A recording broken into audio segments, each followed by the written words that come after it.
DVM global సమర్పించు ధ్యాన యువ కార్యక్రమానికి స్వాగతం, సుస్వాగతం. మనం ప్రతి ఎపిసోడ్లో యువత సంబంధించిన విషయాల గురించి మాట్లాడుకుంటున్నాం. మరి ఇవాళ Bhagavad Gita, the essence of Bhagavad Gita గురించి మాట్లాడుకుందాం. మరి ఈ అంశం మీద, ఈ టాపిక్ మీద మాట్లాడే మనతో పాటు ఉన్నారు ప్రకాష్ నంద గారు, పిరమిడ్ మాస్టర్. సో ఆయన అడిగి భగవద్గీత గురించి తెలుసుకుందాం. ది ఎసెన్స్ ఆఫ్ భగవద్గీత అన్నది ఈ టాపిక్లో. భగవద్గీత మరి యువతకి ఏ రకంగా ఉపయోగపడుతుంది, భగవద్గీత నుంచి మనం ఏం నేర్చుకోవచ్చు, మరి ఈ అంశం పైన మనం ఆయనతో అడిగి తెలుసుకుందాం. నమస్తే అండి, welcome to the show. Thank you sir. Yes అండి, ఇవాళ టాపిక్ మంది ఎసెన్స్ ఆఫ్ భగవద్గీత. ఓకే, అసలు భగవద్గీత యువతకి ఏ రకంగా ఉపయోగపడుతుంది అంటే చాలామంది అంటారు కదా, భగవద్గీత చదవాలంటే ఓ 70-80 ఏళ్ళు వచ్చిన తర్వాత చదవచ్చు అని చాలామంది అంటారు. ఆ చిన్నప్పటి నుంచి యువతకి మరి ఆ భగవద్గీత ఒక జ్ఞానం ఉండడం వల్ల వాళ్ళకి వచ్చే లాభం ఏంటంటారు? ఇప్పుడు భగవద్గీత అనేది చాలామంది భగవద్గీత అంటే భయపడుతూ ఉంటారు. ఈ భగవద్గీతను ఇప్పుడు కాదు చదివేది, ఇది ఎప్పుడో వృద్ధాపంలో ఉన్నప్పుడు చదవాలి, ఇది ఇప్పుడు చదవకూడదు ఇది అని భయపడుతూ ఉంటారు. ఎస్, ఇప్పుడు మనం వృద్ధాపంలో ఉన్నప్పుడు ఏమవుతుంది, ఏం చేస్తుంటాము, అప్పుడు మన లైఫ్ జర్నీ అయిపోతుంది, అయిపోయి విశ్రాంతి తీసుకుంటాము. అప్పుడు ఏమవుతుంది, రామ కృష్ణ కృష్ణ అనుకుంటే ఒక మూలకు కూర్చొని ఎందుకు ఇప్పుడు చదువుతుంటుంటే ఇప్పుడు ఎందుకు నీకు చదివేది భగవద్గీత, ఇప్పుడు వృద్ధాపంలో ఉన్నాక చదవాలి, అప్పుడు రామ కృష్ణ కృష్ణ అనుకుంటే ఒక మూలకు కూర్చొని భగవద్గీత, రామాయణము, మహాభారతము ఇవి చదవాలని చెప్తూ ఉంటారు. అప్పుడు చదివి ఏం చేస్తాం మనము? ఎప్పుడు విద్యార్థులు అనేది, యూత్ అనేది ఒక జర్నీ స్టార్ట్ అవుతుంది. ఆ వెళ్ళే ప్రయాణపు దారిలో మంచి ఉంటుంది, చెడు ఉంటుంది, కష్టం ఉంటుంది, నష్టం ఉంటుంది, సుఖం ఉంటుంది, బాధ ఉంటాయి, అన్నీ ఉంటాయి. ప్రతిదీ ఫేస్ చేయాల్సి వస్తుంది. ఆ ప్రతిదీ ఫేస్ చేయాల్సిన సమయంలో అప్పుడు ఈ భగవద్గీత అనేది తోడైతే వాళ్ళకు ఒక ధైర్యం అనేది వచ్చేస్తుంటుంది. అంటే ఒక ఆత్మస్థైర్యము, అంటే ఎలాగా వచ్చే సమస్యను ఎలా ఫేస్ చేసుకోవాలి, ఎలా ముందుకు వెళ్ళాలి అనేది ఒక విధంగా ఉంటుందన్నమాట. ఈ జర్నీ అంతా అయిపోయినప్పుడు వృద్ధాపంలో ఉన్నప్పుడు చదివితే ఏమొస్తుంది, దానివల్ల ప్రయోజనం ఏముంటుంది, ఏమైనా యూజ్ ఉందా, అప్పుడు ఏమి అంటే తెలుసుకుంటారు. కానీ ఇంప్లిమెంట్ ఉండదు. ఇంప్లిమెంట్ అనేది మనకి ఎప్పుడు వస్తుంది, ఎప్పుడు చేసుకుంటాము, మనము వెళ్ళే దారిలో మనకి ఎప్పుడన్నా దెబ్బ తగిలినప్పుడు, ఏదైనా సమస్య వచ్చినప్పుడు దాన్ని మనం ఇంప్లిమెంట్ చేసుకుంటాము. అందుకని ప్రతి ఒక్క యువత భగవద్గీతను అధ్యయనం చేయాలి.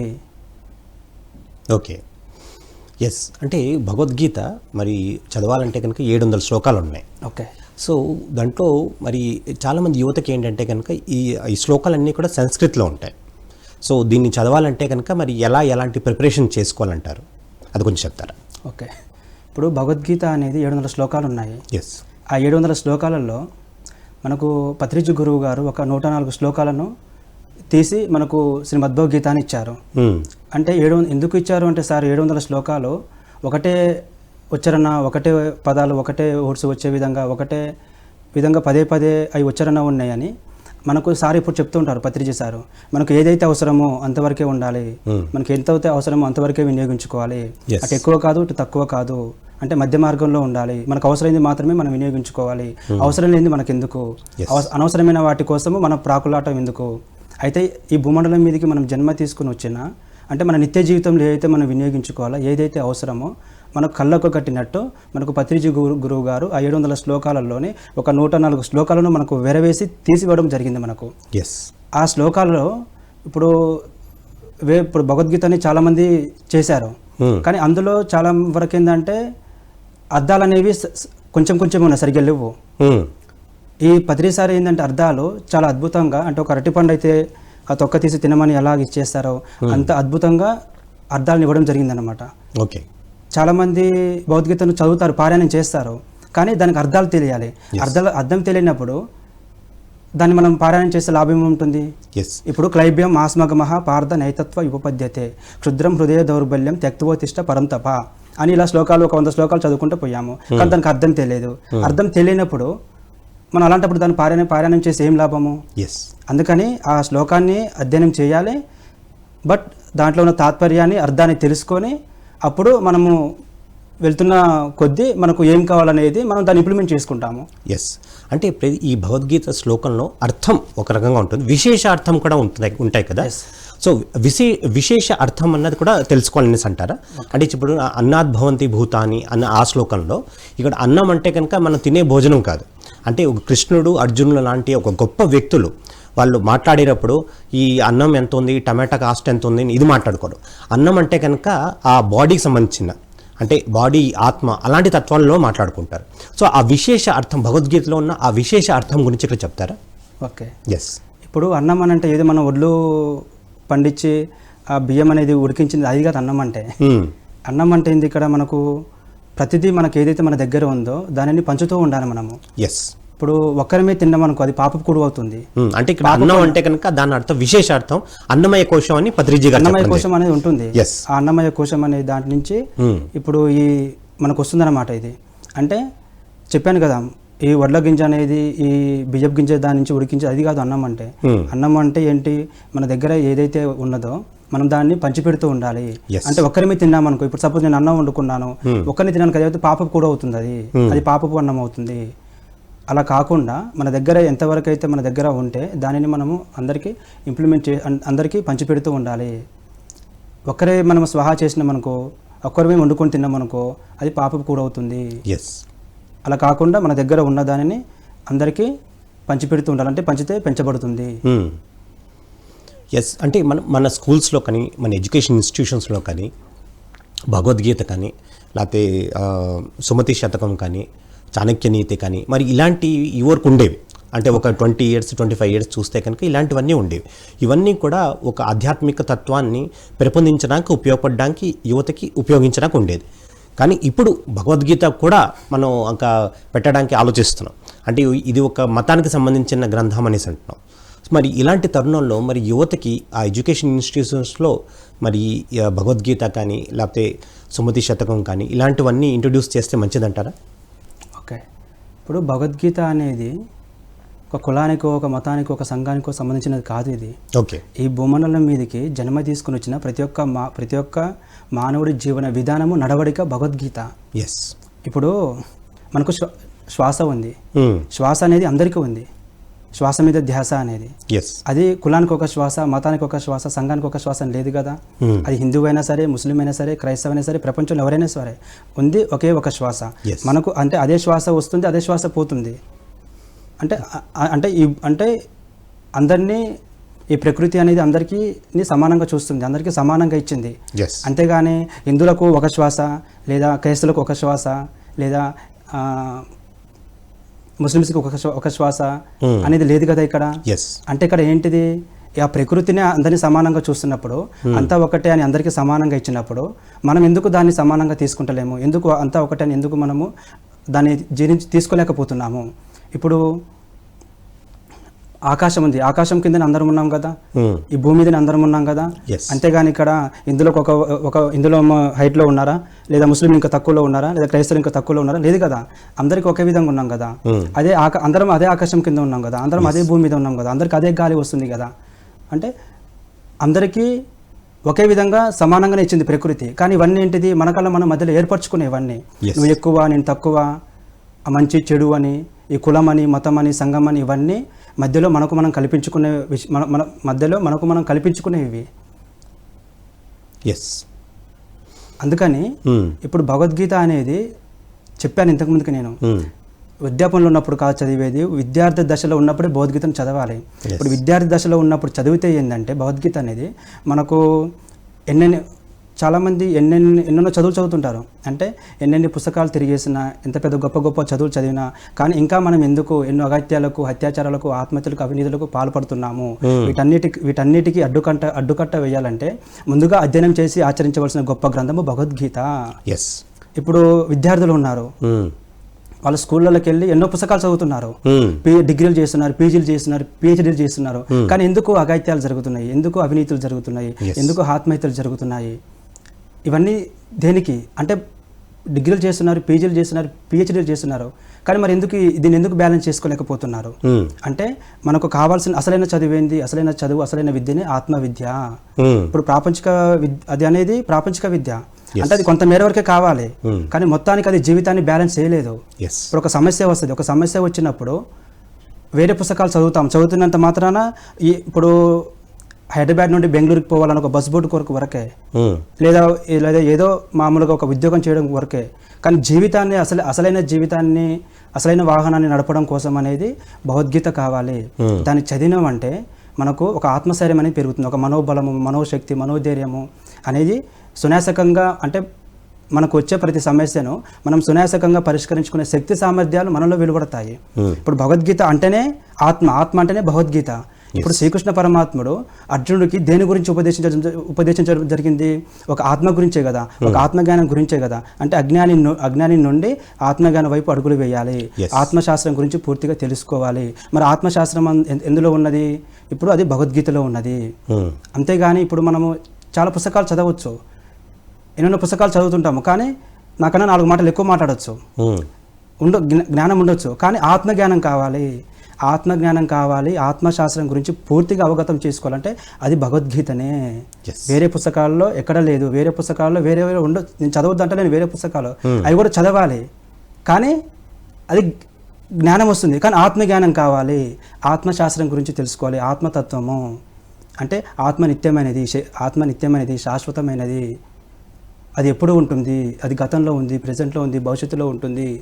ఆత్మ నిత్యమైనది, శాశ్వతమైనది అని భగవద్గీతలో ఉంటుంది, వేరే పుస్తకాల్లో ఎక్కడ ఉండదు. ఎస్, చాలా అద్భుతమైన పాయింట్ చెప్పారు. అంటే జ్ఞానం వేరు, ఆత్మజ్ఞానం వేరు. ఆ ఆత్మజ్ఞానం భగవద్గీత చదివితేనే వస్తుందని చాలా అద్భుతమైన పాయింట్ చెప్పారు.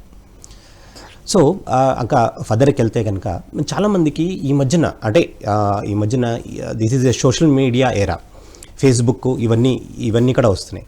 కానీ మనకి ఏంటంటే చాలామందికి ఈ బుక్ రీడింగ్ అన్నదే చాలా తక్కువ అయిపోయింది.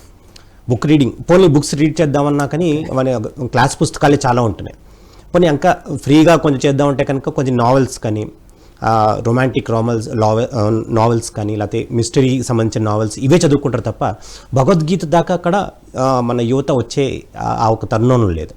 మరి అంటే యువతకి అది ఎంకరేజ్మెంట్ చేయాలంటే కనుక ఈ భగవద్గీత పైన అవగాహన తేవాలంటే మరి ఎలాంటి యాక్టివిటీస్ చేస్తే కనుక వాళ్ళకి ఇలాంటి అవగాహన తీసుకురావచ్చు అంటారు వాళ్ళకి?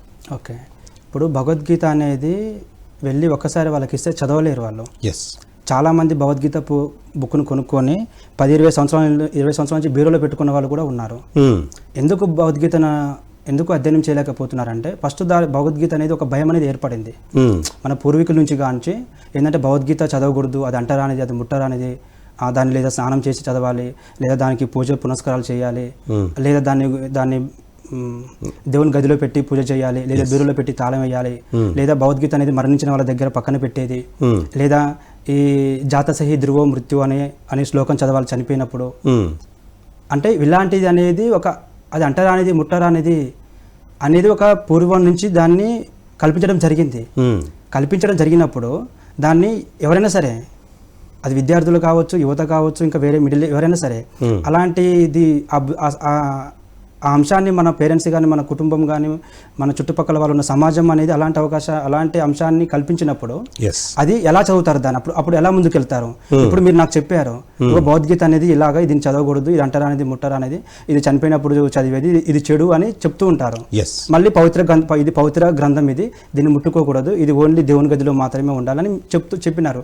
చెప్పినప్పుడు నేను దాన్ని ఎలా చదువుతాను? నేను దాన్ని ఎలా యాక్సెప్ట్ చేస్తాను? అంటే ఫస్ట్ పాయింట్ అక్కడ అయిపోతుంది. అది చదవమా, లేకపోతే అది దీర్ఘాలు ఉంటాయా, లేకపోతే అది సాంస్కృత, లేకపోతే ఇంకా అది హార్డ్గా ఉంటుందా అని సెకండరీ పాయింట్. కనీసం ఫస్ట్ మనం ప్రయత్నం చేయాలి కదా. ప్రయత్నం చేయడానికే మనం అక్కడ ఆసక్తి చూపిస్తలేము. ఆ విధంగా ఆసక్తి చూపించినప్పుడు మనం దాన్ని ఎలా చదవగలుగుతాం? మనకు అది ఎలా వస్తుంది రీడింగ్ అనేది? అందుకని విద్యార్థులకు ఫస్ట్ దీన్ని తీసివేసేయాలి. ఇప్పుడు భగవద్గీతను చనిపోయినప్పుడు తలాపున పెట్టేస్తారు, కానీ అసలు ఆ భగవద్గీతను ఎందుకు పెడతారు అక్కడ? దాని అర్థము ఇది కాదు. అంటే జాతసహి ధ్రువో మృత్యు ధ్రువం జన్మ మృతస్యచ తస్మాద పరిహార్యనత్వం శోచితు మర్హసి అనే శ్లోకం ఉంటుంది. దీని శ్లోకం యొక్క అర్థం ఏమిటి అంటే మరణించిన వాడు జన్మించక తప్పదు. అంటే ఈ విషయం తెలిసిన గారించి నువ్వు శోకించడం దేనికి అనేది ఇది సంఘటన అసలైంది. కానీ దీని ఏం చేశారు, మన వాళ్ళంతా రివర్స్ చేశారు. అంటే ఈ శ్లోకాన్ని పట్టుకొని చనిపోయినప్పుడు ఈ శ్లోకం పెట్టాలి అంటే దీని అర్థం ఏంటి? ఇతను చనిపోలేదు, ఓని శరీరాన్ని వదిలేశాడు. అంటే మరణించినవాడు జన్మించక తప్పదు, జన్మించినవాడు మరణించక తప్పదు అని శోకించడం దేనికన్నప్పుడు నువ్వు ఎందుకు శోకిస్తున్నావు? దుఃఖించకూడదనే కదా. కానీ మనం ఏం చేస్తున్నాము, దాని పక్కన పెట్టేసి అందరము దుఃఖిస్తూ ఏడ్చుకుంటూ కూర్చుంటున్నాము. అయితే చిన్న ఉదాహరణ చెప్తాను నేను. ఇప్పుడు ఒక చనిపోయిన వ్యక్తి ఉన్నప్పుడు ఆ భౌతిక తీసుకెళ్ళి పక్కన పెడతారు. చిన్న ఉదాహరణ, తను ఏమంటాడో తెలుసా? అరే ఏంటి మీరందరూ నా చుట్టూ కూర్చొని ఏడుస్తున్నారు, దుఃఖిస్తున్నారు, బాధపడుతున్నారు, నేను చనిపోలేదు, నేను ఓన్లీ శరీరాన్ని మాత్రమే వదిలేశాను, నా శరీరం నశించిపోయింది, ఖరాబ్ అయిపోయింది. ఎలాగైతే ఇప్పుడు వేదవ్యాసులు చెప్తారు, ఎలాగైతే మనము ఒక అంగి తెచ్చుకున్నాము, ఈ అంగి అనేది బొక్కలు పడి చినిగిపోయి ఖరాబ్ అయిపోయింది. ఖరాబ్ అయిపోయినప్పుడు ఏం చేస్తాము, దీన్ని తీసేసి మళ్ళీ వేరే కొత్త అంగి తెచ్చుకొని వేసుకుంటాము. అలాగే శరీరం కూడా నశించిపోయింది, అక్కడ అది ఖరాబ్ అయిపోయింది, అది పనికిరాదు. అప్పుడు ఏమవుతుంది, ఆ శరీరం నుంచి ఆత్మ నిష్క్రమించి మళ్ళీ వేరే కొత్త దేహంలోకి ప్రవేశిస్తుంది. మనం ఎలాగైతే కొత్త అంగిని తెచ్చుకున్నామో అలాగే ఆత్మ కూడా వేరే దేహంలోకి ప్రవేశిస్తుంది. ఇది అనమాట. అప్పుడు అతను ఏమంటాడు, మీరందరూ నా చుట్టూ కూర్చొని ఏడవడం దుఃఖించడం కాదు, అసలు ఆ బుక్ అనేది తెరచి చదవండి, అందులో ఉన్న జ్ఞానాన్ని తెలుసుకోండి. నా పక్కన పెడితే ఏమొస్తుంది, నా పక్కన పెట్టడం కోసం పెట్టి మూర్ఖత్వంలాగా నా చుట్టూ కూర్చొని మీరు అందరూ దుఃఖించడం కాదు, అందులో ఉన్న జ్ఞానాన్ని, అందులో ఉన్న దాన్ని అధ్యయనం చేస్తే నేను చనిపోయానా లేదా, దుఃఖించాలా దుఃఖించకూడదా, అసలు ఏంటనేది తెలుస్తుంది. అది తెలుసుకోకుండా ఒక మూర్ఖత్వంలాగా ఉండి నా తలపున పెట్టి అందరూ దుఃఖిస్తున్నారే, ఇది ఏమైనా న్యాయమేనా? ఇది చాలా అద్భుతమైన పాయింట్ చెప్పారు. అంటే యువతలో ఈ భగవద్గీత చదవాలి అన్నది పెంపొందించాలంటే మరి ఎలాంటి ఆ టూల్స్ కానీ ఆ టెక్నిక్స్ కానీ వాడితే మంచిదంటారు? ఫస్ట్ ఏంటంటే విద్యార్థులకు భగవద్గీతపై అవగాహన కల్పించాలి అని మేము ఒక కంకణం కట్టుకొని మేము ఏం చేస్తున్నామంటే ఏవైతే ఒక విద్యార్థులకు సంబంధించిన శ్లోకాస్ కొన్ని తీసుకుంటున్నామో తీసుకొని వాటిని ప్రింట్ చేయించేసి ఒక చిన్న బుక్ లాగా చేయించేసి రేపు జూలై నుండి స్కూల్స్ కాలేజెస్ అన్నిటి తిరిగి ఆ భగవద్గీతపై వాళ్ళకు అవగాహన కల్పించి ఆ భగవద్గీత పుస్తకాన్ని వాళ్ళకు ఫ్రీగా డొనేట్ చేస్తాము. అవగాహన కోసము.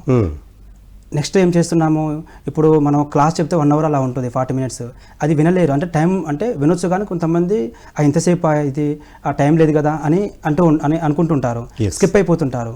బట్ నాకేం ఐడియా వచ్చిందంటే ఎలాగైనా దీనిని భగవద్గీత అనేది అందరి దృష్టికి తీసుకెళ్ళాలి, ప్రతి ఒక్క విద్యార్థి భగవద్గీతను అధ్యయనం చేయాలి అనే ఒక నమ్మకంతో ఏం చేసినంటే భగవద్గీతలో కొన్ని పాయింట్స్ తీసుకొని కొన్ని షార్ట్ వీడియోస్ లాగా తయారు చేస్తున్నాను. ఒక 1 minute కానీ లేదా 2 minutes. ఇప్పుడున్న సొసైటీ అంతా మొత్తం షార్ట్స్, రీల్స్ ఇవే నడుస్తున్నాయి కాబట్టి దాంట్లోనే మీరు వెళ్తా ఉంటారు. నాకు ఐడియా వచ్చింది, అరే ఇంత పెద్దగా నేను క్లాస్ చెప్తుంటున్నాను, వినొచ్చు వినకపోవచ్చు, సెకండరీ పాయింట్. కానీ ఇప్పుడు చాలా మంది రీల్స్ చూస్తున్నారని ఇలాగ ఒక 1 minute ఒక 2 minutes రీల్స్ లాగా తయారు చేసి పెడితే భగవద్గీతపై కనీసం వాళ్ళు వింటారు కదా, ఫస్ట్ వాళ్ళకి ఆ మెసేజ్ అని వెళ్తుంది కదా. కనీసం భగవద్గీత ఉన్నది, భగవద్గీతను అధ్యయనం చేయాలి, ఒక యువకుడు భగవద్గీతను చెప్తున్నాడు, మనం ఎందుకు చదవకూడదు, మనం ఎందుకు దీని పట్ల అవగాహన తెచ్చుకోకూడదు అనే కనీసం ఒక అంశం అన్న వాళ్ళకు వెళ్తుందనే ఒక ఉద్దేశంతోనే ఇలా చేయడం జరుగుతుంది. ఇంకా అంటే ఈ భగవద్గీత పైన మరి మీరు ఎన్నో సెషన్స్ కండక్ట్ చేశారేమో కదా, ఆ సెషన్స్ కండక్ట్ చేసినప్పుడు మరి యువతకి చెప్తూ ఉంటారా, లేకపోతే వేరే వాళ్ళు మిగతా వాళ్ళకు కూడా చెప్తూ ఉంటారా? అంటే మీ సెషన్స్ కండక్ట్ చేయడం ద్వారా మరి వచ్చే లాభాలు ఏంటి, దాంట్లో వాళ్ళ వచ్చిన ఎక్స్పీరియన్స్ గురించి మాతో షేర్ చేసుకుంటారు? ఓకే, ఇప్పుడు ఫస్ట్ భగవద్గీత అనేది స్టార్ట్ చేశాను అంటే భగవద్గీత అనేది అసలు ఎందుకు చదవకూడదు, అసలు నాకు ఫస్ట్ పాయింట్ వచ్చి అసలు ఎందుకు చదవకూడదు భగవద్గీత, ఎందుకు దీని పట్ల భయం, ఎందుకు భయపడుతున్నారు భగవద్గీత అంటే, అసలు శ్రీకృష్ణ పరమాత్ముడు ఎందుకు దీన్ని ఉపదేశించడం జరిగింది, అసలు దీన్ని ఎందుకు ఇంకా భయం అని ఎందుకు దీన్ని అలాగే పక్కన పెట్టేస్తున్నారు. అంటే మతం గురించి అని మాట్లాడకూడదు, కానీ టాపిక్ వచ్చింది కాబట్టి చెప్తున్నాను. ఒక క్రైస్తవు బైబుల్ చదువుతాడు, ఎప్పుడు తన దగ్గరనే పెట్టుకుంటాడు, అవసరం తలాపున కూడా పెట్టుకుని కూడా పడుకుంటాడు. ఒక ముస్లిం ఖురాన్ చదువుతున్నాడు, కానీ హిందువు అనేది ఇక్కడ భగవద్గీతను ఎందుకు చదువుతలేరు, ఎందుకు దీన్ని అధ్యయనం చేస్తలేరు, ఎందుకు దీన్ని ఇంప్లిమెంట్ చేసుకోలేకపోతున్నారు. అంటే ఇక్కడ నేను చెప్పాను ఇందాక, ఈ కులానికి మతానికి సంఘానికి సంబంధించినది కాదు, ఈ భూమండలం మీదకి జన్మ తీసుకుని వచ్చిన ప్రతి ఒక్క మానవుడి జీవన విధానము నడవడిక భగవద్గీత. అంటే ఈ ప్రపంచం ఓన్లీ అక్కడ అర్జునుడికి ఉపదేశించింది ఎవరో ఒకరు కావాలి కాబట్టి అక్కడ అర్జునుడికి మాత్రమే కాదు అక్కడ ఉపదేశించింది అనుకుంటారు చాలా మంది. అర్జునుడు కదా చెప్పింది, మాకు కాదు కదా అనుకుంటారు.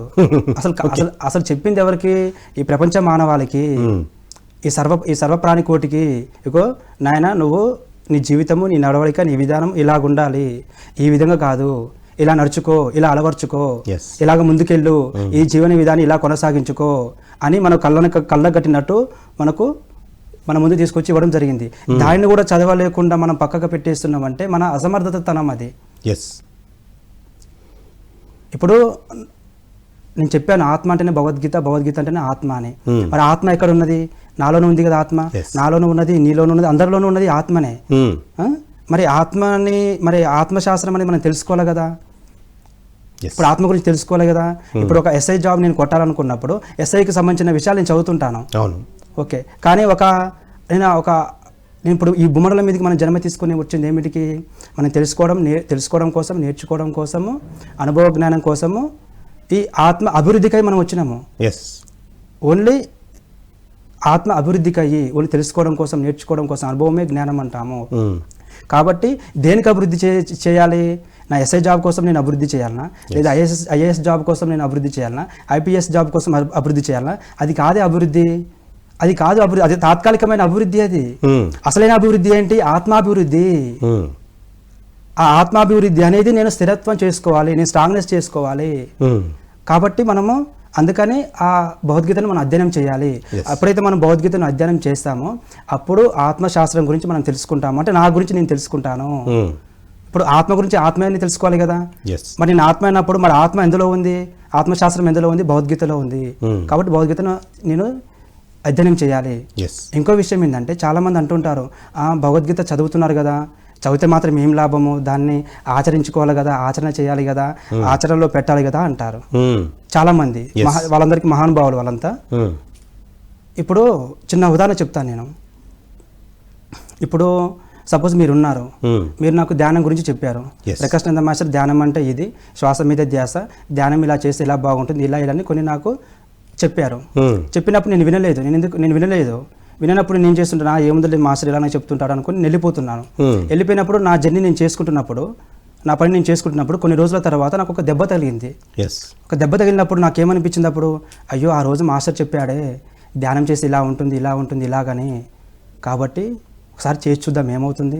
నాకు ఈ సమస్యలన్నీ వస్తున్నాయి కదా, నాకు ఈ బాధలు, ఈ కష్టాలు, నష్టాలు అన్నీ వస్తున్నాయి కదా, ఆ రోజు మాస్టర్ చెప్పాడు, ఒక్కసారి ప్రయత్నం చేసి చూస్తే ఏమవుతుంది అని అప్పుడు మీరు చెప్పినది నాకు గుర్తొచ్చి నేను అప్పుడు ధ్యానం ఎలా చేయాలనేది నేను దాన్ని చేసుకుంటూ ముందుకెళ్ళిపోతాను. మీరు నాకు చెప్పారు కాబట్టి నేను చేశాను, నాకు తెలుసు, నాకు నా చెవున పడింది కాబట్టి నేను దాన్ని ఇంప్లిమెంట్ చేసుకున్నాను. ఓకే, భగవద్గీత దగ్గరికి వద్దాం. ఇప్పుడు భగవద్గీత అనేది ఫస్ట్ మనము దాని గురించి తెలుసుకోవాలి అని అంటే ఫస్ట్ దాన్ని మనం చదవాలి కదా. భగవద్గీతను చదివితేనే తెలుస్తుంది కదా, చదవకపోతే ఎలా తెలుస్తుంది మనకు? ఇప్పుడు మీరు చెప్తేనే నాకు తెలిసింది. నేను జీవితంలో నాకు దెబ్బ తగిలింది కాబట్టి నేను దాన్ని ఇంప్లిమెంట్ చేసుకున్నాను. అలాగే భగవద్గీత కూడా ఫస్ట్ మనం దాన్ని తెలుసుకోవాలి, దాన్ని చదవాలి, చదివి మనం దాన్ని అందులో ఉన్న ఆత్మజ్ఞానాన్ని ఇక్కడ పెట్టుకోవాలి. పెట్టుకున్నప్పుడు ఎప్పుడైతే మనకు ఆ కష్టం అనేది, ఆ నష్టం అనేది, ఆ సుఖం అనేది, ఆ బాధ అనే సమస్యలు వచ్చినప్పుడు సహజంగా దాన్ని మనము వినియోగించుకుంటాము. ఇప్పుడు సపోజ్ చిన్న ఉదాహరణ చెప్తాను నేను. ఇప్పుడు ఇక్కడ వాటర్ బాటిల్ ఉంది. ఈ వాటర్ బాటిల్ నా దగ్గర ఉన్నది కాబట్టి నేను ఏం చేస్తాను, దీన్ని నాకు దాహం వేసినప్పుడల్లా నేను దీన్ని నా దప్పిక తీర్చుకుంటాను, నేను తాగుతాను. ఓకే, ఇప్పుడు ఇది నా దగ్గర లేదు, నాకు దాహం వేస్తుంది, నేనేం చేయాలి? అలా కూడా ఆత్మజ్ఞానము, భగవద్గీత కూడా నేను దాన్ని చదువుకొని అధ్యయనం చేసుకొని ఆ జ్ఞానాన్ని నేను ఇక్కడ పెట్టుకుంటే నాకు సమస్య వచ్చినప్పుడు నేను దాన్ని ఇంప్లిమెంట్ చేసుకుంటాను. నేను దాని గురించి తెలుసుకోలేదు, చదవలేదు, ఎలా ఇంప్లిమెంట్ చేసుకుంటాను? ఇప్పుడు నా దగ్గర వాటర్ ఉంటేనే నాకు దాహం వేసినప్పుడు దాన్ని తాగుతాను. నాకు దాహం లేనప్పుడు నేను ఊకనే దాన్ని తాకుండా కూర్చుంటానా? లేదు కదా. ఎలాగ భగవద్గీత చదువుతున్నాను, ఆచరించుకుంటా. ఆచరణ అంటే ఏంది? నీవు వెళ్ళే జర్నీలో నీకు ఎక్కడైతే నీకు దెబ్బ తగులుతుందో అప్పుడు సహజంగా నీకు అది వచ్చేస్తుంది. అది అంటే ఇక్కడ ఆచరణ ఎవరికి వారికి వస్తుంది. అది ఇప్పుడు నా కష్టం ఏంది, నా సుఖం ఏంది, నా బాధ ఏంది అని నాకు తెలుసు.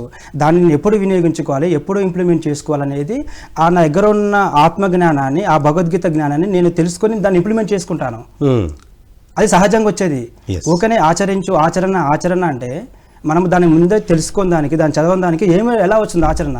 ఫస్ట్ దాన్ని చదివి దాన్ని తెలుసుకుంటే ఈ రోజు కాకపోతే రేపు ఆచరిస్తాము, రేపు కాకపోతే సంవత్సరం అవుతుంది, సంవత్సరం కాకపోతే ఏదో ఇంకా 10 సంవత్సరాలకైనా అది ఉపయోగించుకుంటాం కదా. కరెక్ట్. అసలే చదవకపోతే అసలే దాన్ని పక్కన పెట్టేస్తే దాన్ని ఎలా మనం ఉపయోగించుకుంటాము.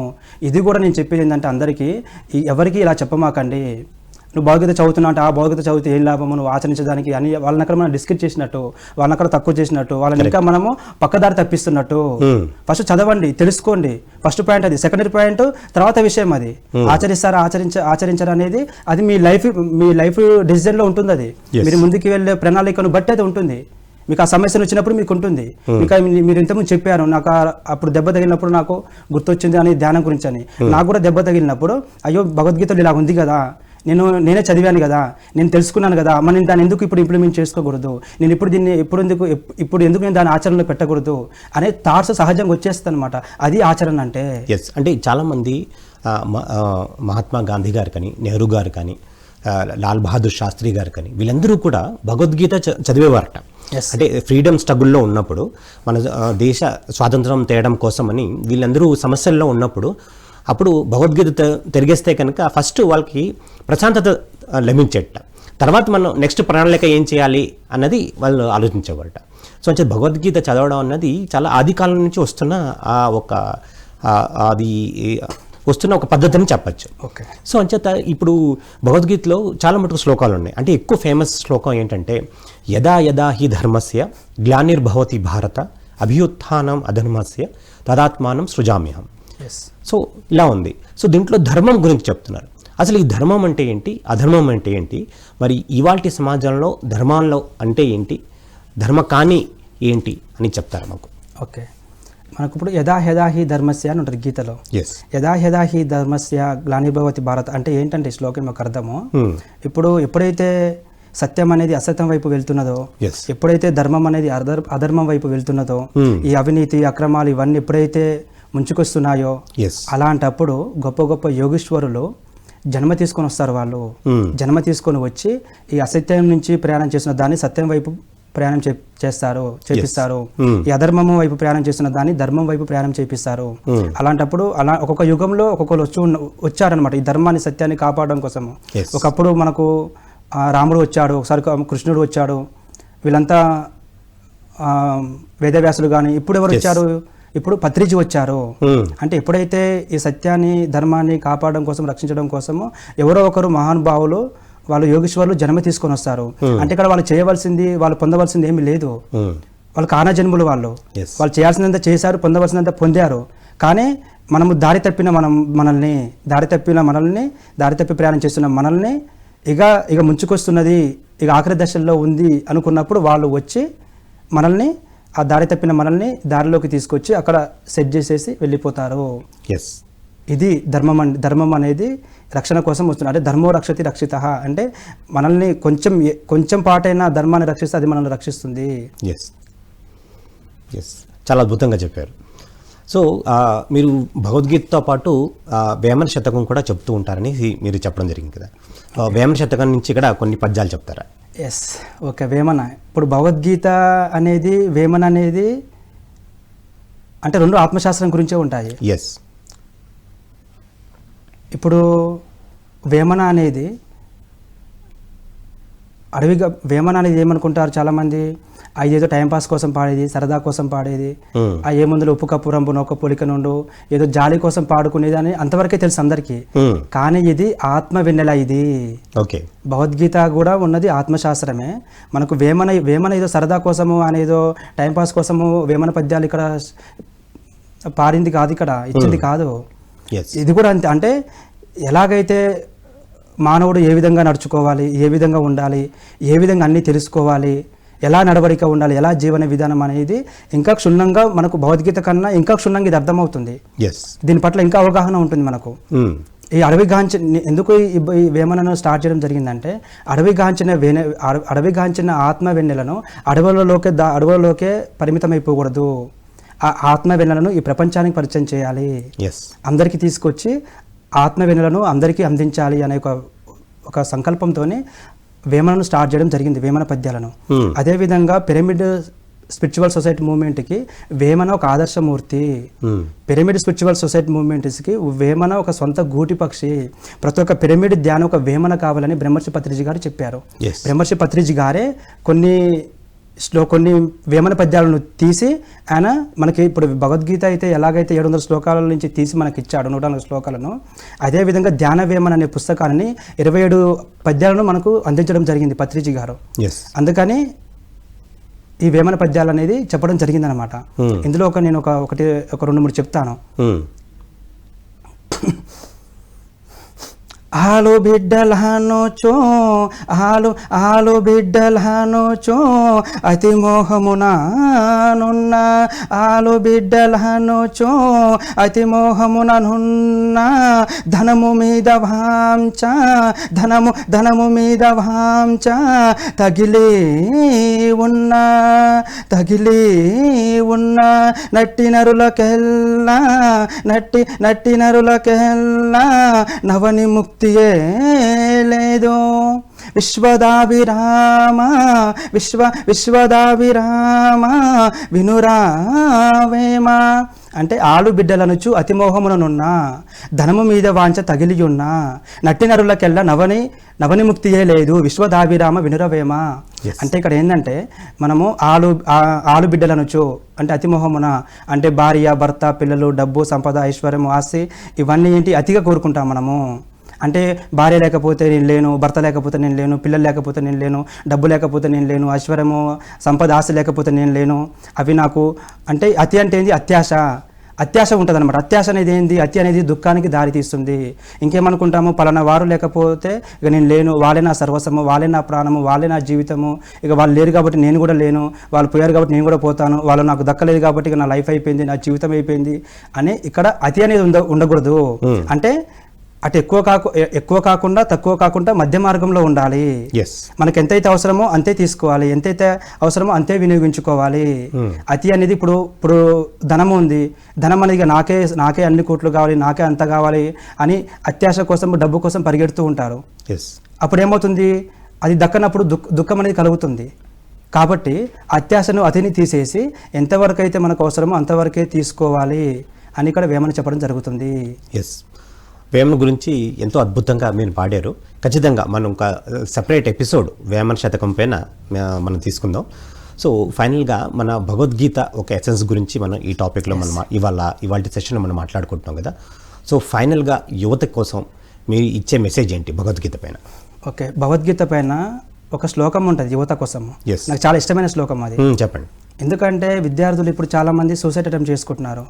ఎందుకు చేసుకుంటున్నారంటే దానికి నేను 10th క్లాస్ ఫెయిల్ అయ్యాను, ఇంటర్ ఫెయిల్ అయ్యాను, లేదా డిగ్రీ ఫెయిల్ అయ్యాను, లేదా ఉద్యోగం రాలేదు అని సూసైడ్ అటెంప్ట్ చేస్తున్నారు. దీనికి మెయిన్ కారణం ఎవరు? దానికి ఆలోచన రావడానికి గల కారణము తల్లిదండ్రులే. తల్లిదండ్రులు ఏమంటారు, అరే బాబు నువ్వు 10th క్లాస్ 10/10 రాలేదనుకో నీ కాళ్ళు విరగొడతా, నువ్వు ఇంట్లో కూడా రావద్దు అని బెదిరిస్తూ ఉంటారు. నువ్వు ఉద్యోగం రాలేదనుకో నువ్వు అసలు ఇంట్లో కూడా రావద్దు, నీ బతుకు నువ్వు ఎక్కడన్నా ఉండు, కానీ ఉద్యోగం వస్తేనే నువ్వు ఇంటికి రా, 4 రూపాయలు సంపాదిస్తేనే నువ్వు ఇంటికి రా అని ఇలాగ పేరెంట్స్ వాళ్ళకు ఆలోచన కల్పిస్తుంటారు. ఆ విద్యార్థి నేను 10th క్లాస్ ఫెయిల్ అయ్యాను కదా, 10th క్లాస్ ఫెయిల్ అయ్యాను కాబట్టి ఇంటికి పోతే మా అమ్మ కొడుతుంది, మా నాన్న తిడతాడు అని భయపడి ఏం చేస్తున్నారు, వెళ్ళి ఆత్మహత్యలకు పాల్పడుతున్నారు. అయ్యో నాకు ఉద్యోగం రాలేదు, మా అమ్మ ఇంటికి పోతే మా నాన్న పోతే నన్ను తిడతారు, ఉద్యోగం లేదు, ఏం లేదు, నా ముఖం ఎలా చూపించాలి, లేదా నా ఫ్రెండ్స్కి, నా కుటుంబ సభ్యులకు, వీళ్ళందరికీ నా ముఖం ఎలా చూపించాలి, ఇక నేను బ్రతకడం వేస్ట్, నా జీవితం వేస్ట్ అని వెళ్ళిపోతూ ఉంటారు. బట్ ఇక్కడ ఏంటంటే ఒక శ్లోకం ఉంటుంది, దేహినోస్మిన్ యథా దేహే కౌమారం యవనం జరా తదా దేహాంతర ప్రాప్తి ధీరసస్రన ముహ్యతి అనే శ్లోకం ఉంటుంది. ఇందులో దీనికి అర్థం ఏంటంటే ఇప్పుడు మనం తల్లి పుత్రుల నుండి ఒక పసికందుగా ఒక పసిపాపగా జన్మ తీసుకుంటాము. ఆ పసిపాప ఏంది రోజులు నెలలు అలా సంవత్సరాలు గడిచిన కొద్ది ఏమవుతుంది, బాల్యంలోకి వచ్చేస్తుంది. బాల్యం నుండి ఏమొస్తుంది, యవనం నుండి వృద్ధాత్మకు వస్తుంది. ఆ వృద్ధాత్మకు వచ్చినప్పుడు మనం శరీరం అనేది నేను చిన్నప్పుడు ఇలా ఉన్నాను, తర్వాత ఇలా అయ్యాను, లేదా అప్పుడు లావుగున్నాను ఇప్పుడు బక్కగా అయ్యాను, లేదా అప్పుడు బక్కగా ఉన్నాను ఇప్పుడు లావ్ అయ్యాను, లేదా అప్పుడు బ్లాక్ ఉన్నాను ఇప్పుడు వైట్ ఉన్నాను, లేదా ఇప్పుడు వైట్ అయ్యాను ఇప్పుడు బ్లాక్ అయ్యాను. కానీ ఇదంతా శరీరం అనేది మారుతూ ఉంది. లేదా నా చర్మం మీద అంతా ముడతలు పడిపోయింది, లేదా నేను ఇలా బెండ్ అయిపోయాను ఏంటి అని ఎంత జరుగుతుంటుంది. కానీ దీనికి ఎవరు దుఃఖించరు, ఎవరు బాధపడరు, ఎవరు ఏడవరు. ఎందుకంటే అది శరీర ధర్మం అని తెలుసు. అంటే మన చుట్టూ ఉన్న మన పేరెంట్స్ కానీ, మన కుటుంబ సభ్యులు, సమాజం కానీ వాళ్ళు ఇలా శరీరం అనేది ఇలా మార్పు చెందుతుంది అని వాళ్ళు ఏడిస్తే మనం ఏడ్చేవాళ్ళము. వాళ్ళు ఏడవలేదు కదా, వాళ్ళు ఏడవలేదు కాబట్టి ఓహో ఇది సహజంగా జరుగుతుందేమో, సహజంగా వస్తుంది కాబట్టి మా అమ్మ ఏడుస్తలేదు, మా నాన్న ఏడుస్తలేడు, మా తాతమ్మ ఇలా ఉంగి నడుస్తుంది, చర్మం అంతా ముడతలు పడిపోయింది, ఆమె ఎప్పుడు ఏడవలేదు, ఎప్పుడు దుఃఖించలేదు, ఎప్పుడు బాధపడలేదు, నాకు కూడా ఎప్పుడు చెప్పలేదు. కాబట్టి దాని పట్ల మనకు ఒక అవగాహన అనేది ఆ విధంగా ఉంది కాబట్టి ఆ విధంగా వెళ్ళిపోతుంటాము. అదేవిధంగా ఒక వ్యక్తి మరణించినప్పుడు అందరి కోసం దుఃఖిస్తుంటారు, అందరి కోసం ఏడుస్తుంటారు.